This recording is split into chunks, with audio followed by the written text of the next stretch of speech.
Cześć, witaj ponownie. Hi guys, welcome back to the platform. Welcome to today's video. So loves, we are jumping on a new reaction which says the difference between Poland and Sweden. I am here to react with you all. I hope you enjoyed the video. Don't forget to subscribe to the channel, like the video, share it, leave your beautiful and awesome comment, and yeah, let's head over to today's video. May be neighbors to each other that are separated by the Baltic Sea. And much like how England is a neighbor to France, they do have a history that has had many run-ins with each other. But what are the major differences between these two great nations? Hey everybody, how's it going? Welcome to FTD Facts, the channel where I look at different countries, cultures, and peoples and places from all around the world. Now, my name's Dave Wapple, and if it's your first time here, you want to hit that subscribe button, because if you like learning about countries, that's what we do.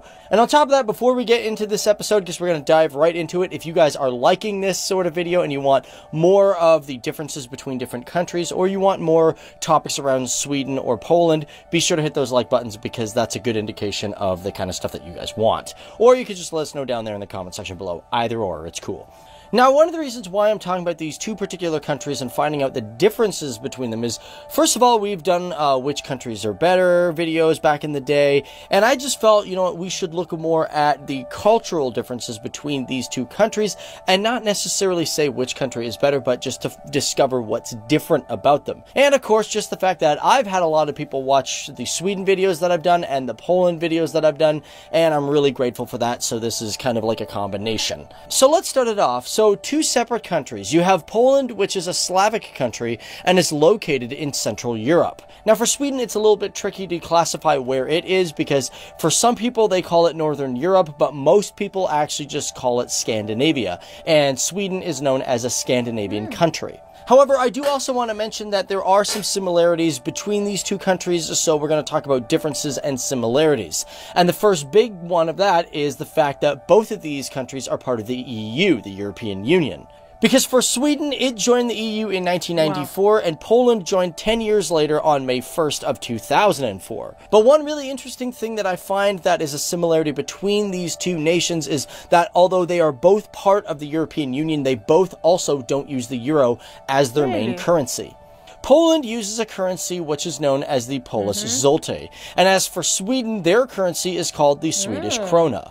Also, for both of these nations, when it comes to their particular individual currency, I find it really useful that they actually used colored money. Now, of course, some countries will also say, oh, well, you know, that's like monopoly money, it's, you know, a joke money. I'm not going to name those nations that actually, you know, say that, but let's be perfectly honest, for me, I find it really helpful because it's an easy way to determine the different types of bills just by looking at it. You know, you can go, oh, look, that's a 20, oh, that's a 100, oh, that's a 50, oh, that's a 30.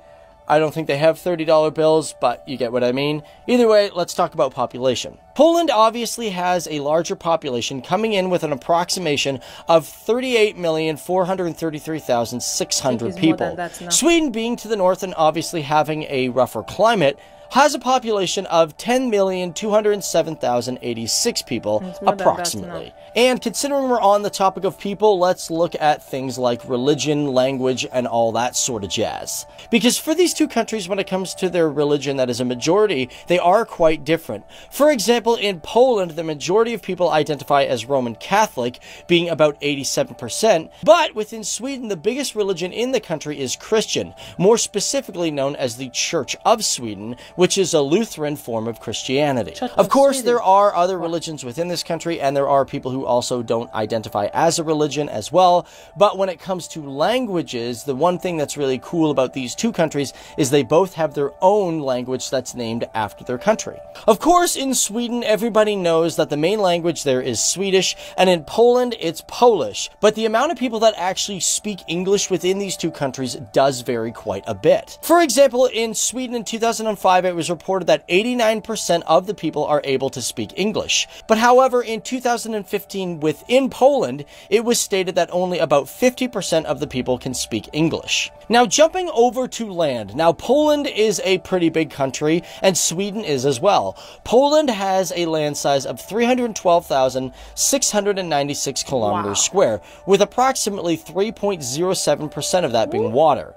Sweden's land comes in at 450,295 square kilometers with a water percentage of 8.7%, and it's also the 5th largest country within Europe.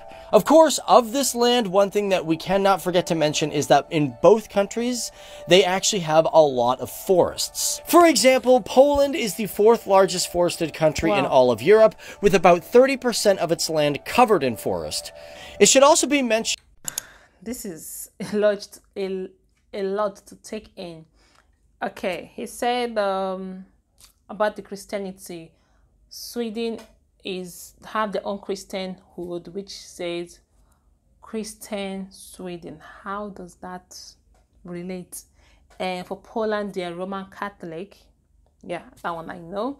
All right, and you talk about, I think the population has increased by now. Okay, the population should be more than the amount he's talking about. Let me know in the comment section, guys.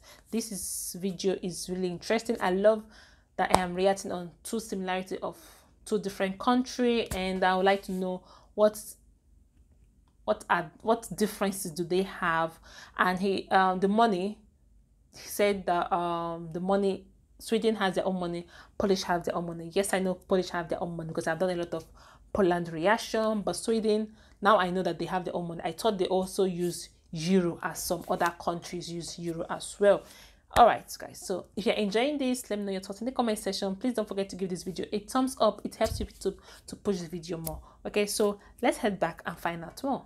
That the forest to the northern area is an extremely important one and is also considered a World Heritage Site because this forest is the last and largest primeval forest on the entire planet.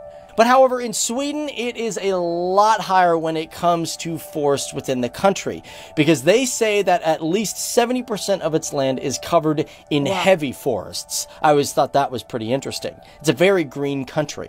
Jumping right along, let's take a look at some of the human aspects. Let's talk about the government of these two nations. Poland is what is known as a unitary semi-presidential representative democratic republic, meaning that there is a president that is the head of state and the armed forces, and the prime minister is head of the government. Within this government, they have two chambers of parliament known as the Senate and the Sejm. And as for the presidential elections, they are a little bit different from Sweden because they happen every 5 years. Overall, executive power of the country is worked through what is known as a multi-platform party system, and that is worked with the president and the council members, which is led by the prime minister. Jumping over to Sweden, it is a parliamentary, representative, democratic constitutional monarchy, basically meaning that they still have a king and a queen, and these people, they don't need to be elected, they go off of family blood. However, it should also be mentioned that the country does also have a prime minister, and this form of government also works in a multi-party system. And for them, when they do elections for their prime minister, it happens every 4 years. And for the armed forces commander-in-chief, it is actually not given to one individual man or woman, but is given to the cabinet for the prime minister. And in this current state, it is known as the Löfven after Prime Minister Stephen Löfven. As well, the cabinet for the prime minister acts as caretakers for the government. Culinary! Let's talk about food. Food is important. You love food, I love food, we all love food, but the food in these two countries is a little bit different. Although they do have some similar aspects in their culinary, and lately they have also adopted American-style food, Poland is generally traditionally known for things like sausages to be very popular. And for them, their sausages are called kielbasa. I don't know if that's how you actually pronounce it in Polish, but in Canada, that's how we pronounce it. We call it kielbasa. But did you also know that bagels originated from Poland, and one of the most popular dishes that comes from the country is pierogies? Oh yeah, and I love pierogies. Sweden, they are also known for many other different things. One food in the northern regions that they are known for is eating reindeer. But for Sweden, the most international food that they are known for is Swedish meatballs. Like, there's literally a million jokes about Swedish meatballs out there in the real world. It's crazy. These meatballs are served with gravy, and in other countries around the world, it's usually something that you get around Christmas. Also, speaking about Christmas, when it comes to Sweden, they have what is known as the smorgasbord, which is kind of like a mini buffet of food. Basically, you get things like cheese, bread, meatballs, fish, and other meats, boiled potatoes, and other things of that nature. Of course, we should also mention that if we're going to talk about Christmas dishes, Poland has their own sort of individual dishes. Basically, they also have a Christmas supper, which is known as Wigilia. I think that's how you pronounce it. However, it's traditionally a meatless meal where you have borscht and small dumplings. And considering we mentioned Christmas, let's just talk about some of the rest of the holidays within these two nations and what makes them different. For Sweden, it has 11 public holidays, and Poland actually beats them by having 13. Of course, they do have similarities, like I mentioned, Christmas, they also have Easter, they have multiple Independence Days or culture, country appreciation days. They also both celebrate Epiphany, which happens on January 6th, and oddly enough, both countries do celebrate All Saints' Day, which is November 1st. I don't know if they really celebrate Halloween in those countries, but All Saints' Day at least is celebrated. But for Sweden, one major holiday that is definitely different and is their own is known as Midsummer's Day, which is a day to celebrate the summer solstice. Now, I've actually heard that other countries do celebrate this, and even countries like Poland celebrate it, but Sweden has a very unique way of celebrating this particular holiday. And it seems to be that the way they do it in Sweden is more internationally known, as during this holiday, people raise what is known as the maypole and dance around it. Also, it is a time where one decorates their house in greenery, and it's supposed to bring good luck through the season. Poland, however, has one really interesting holiday. It's also a shared holiday that happens on August 15th. It's literally two holidays in one. Known most commonly as the Armed Forces Day, it's also shared with the Day of Assumption of the Virgin Mary, which of course is a Catholic holiday. But for Armed Forces Day, it's a very particular Polish holiday because it commemorates the 1920 victory against the Russians during the Battle of Warsaw. I also find this holiday to be very significant. Poland has 13 holidays. Now I know. I don't know that before, but now I know. Okay. Sweden has 11. Is it 11, he said? Or 10? Thereabout. Okay. Then the food. Swedish meatball. That meatball he showed, it looks pretty interesting. And the Polish dish he was showing, okay, the dumpling with the red sauce and the dumpling. That looks pretty interesting. Like, and the sausage is sausaging. What do you guys think about that in the comment section? So I'm pretty enjoying this. Okay, it's showing me a lot of differences, not similarities, differences between Swedish and Poland. Okay, I am enjoying this. Yes, I am enjoying this.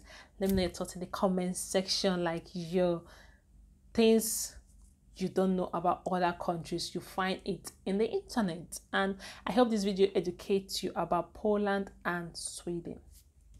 Significantly important within Poland, because in 1947, that is when the Soviet Union took control of Poland, and they pretty much banned this holiday from being celebrated until 1992, when the Soviet Union dissolved and collapsed. Speaking of history, I do want to mention one major difference between these two countries is their history during the Second World War. It's quite different. And because of that, you got to keep in mind that things that happen in the past also change how people are in the present day. Because for Poland, it has had a major history of oppression. For example, during the Second World War, Poland was a country that was completely invaded by the Germans on September 1st, 1939, which started the beginning of World War II. Of course, they were the ones that attacked from the west, but oddly enough, the Soviets also attacked from the east. As well, Poland had a major turbulent history when the Nazis ended up placing Auschwitz and other concentration camps within the country, which was basically the beginning of the Holocaust, and we all know the history of that. I don't need to go into that. And what's even more unfortunate for Poland, and I mean, some people might agree, some people might disagree, is that after the war, Poland was pretty much consumed by the Soviet Union, and they really just didn't get their independence independence, which I feel like they actually deserved. Sweden, however, on September 1st had actually announced its neutrality during the war, partially due to the fact that Sweden had not been in a war since 1815, and it was part of their policy to just stay out of wars altogether. Also, it's interesting to know that out of the 20 countries that declared themselves neutral, only 8 of them could actually do so, and Sweden was one of them. However, Sweden also became a major refugee center for the Jewish people coming from Denmark. And they say during the war, about 8,000 Jews fled from Denmark safely to Sweden. And last but not least, just to leave it on a really happy note, let's talk about music, because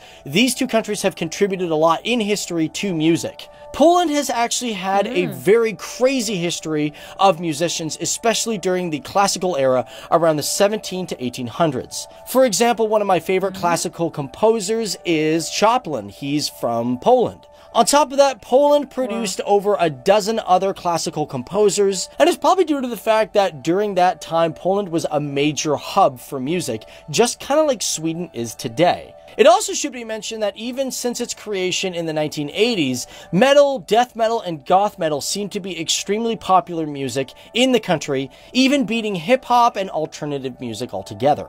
Sweden also has a lot of world-famous musicians, like bands like ABBA, which is also one of the world's most prominent and best-selling bands. They also had bands like Europe, Roxette, and Ace of Base that originated from the country, and that's probably due to the fact that in the modern world, Sweden has been a major contributor to music. And actually, in the whole world, they are the 3rd largest producers of music out of any country in the world. And as a matter of fact, in 2015, Sweden ranked #1 for having the most chart hits per capita. Either way, that is just a small look at the differences between these two great nations. My name's Dave Walpole, and I just want to know, did we miss any differences between these two countries? If you guys are from these two different countries, be sure to let us know some cultural things that we missed that you might want to throw in there, because, hey, man, if you guys like this, maybe we'll do a part 2. But other than that, I hope you guys really like this. Hit that subscribe button. Also hit those like buttons for that part 2, and I will see you in the next one. Bye! Wow, guys, that was literally interesting. What do you guys think? Just interesting, right? Yes, I'm very, very educative. And the fact that I never knew that ABBA, this song, this band ABBA, was from Poland. I used to love their music so much when I was much younger. This is interesting. I literally enjoy it. And the war, I don't like going back, like hearing the war. Like the war is always hitting me hard, because Poland really suffer a lot when it comes to war, because they were literally invaded a lot. Like, that country is so amazing that they are still standing greater till today, because God bless them. All right, guys, so let me know your thoughts in the comment section, okay? And I literally enjoyed this. Now I know there the differences between Sweden and Poland, and it's really interesting to know. I hope you enjoyed today's video with me. Don't forget to subscribe to the channel, like the video, share it, leave your beautiful and awesome comment, and I'll see you, my besties, in my next one. Dziękuję, do widzenia.